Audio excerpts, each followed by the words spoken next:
If your HVAC compressor is overheating, it's probably screaming for some serious TLC like cleaning coils and fins or improving airflow around the unit. So, first off, make sure the coils and fins on your HVAC unit are clean, because dirt and grime act like a blanket trapping heat.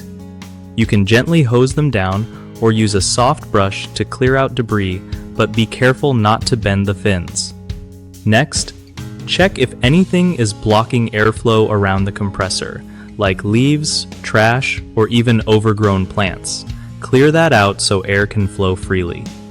Also, keep your air filters fresh by swapping them out every month or two, because clogged filters force your system to work harder and heat up. Don't forget to inspect the fan that cools the compressor. If it's damaged or dirty, it won't do its job right. Another cool trick is to trim back any bushes or shrubs near the unit to improve ventilation. If your compressor overheats often, think about installing a shade cover that doesn't block airflow but keeps direct sun off the unit.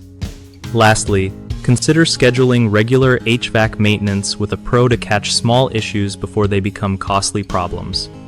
One of the biggest mistakes people make with HVAC compressors overheating is ignoring dirty coils and fins. The buildup stops heat from escaping, so clean those regularly.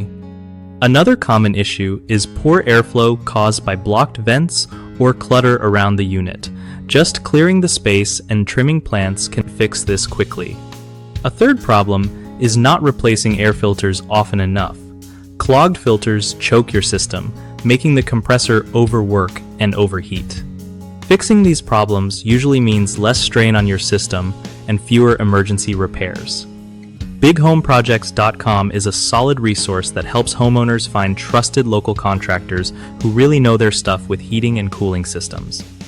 It also helps contractors connect with people who need their expertise, making the whole process smoother for everyone.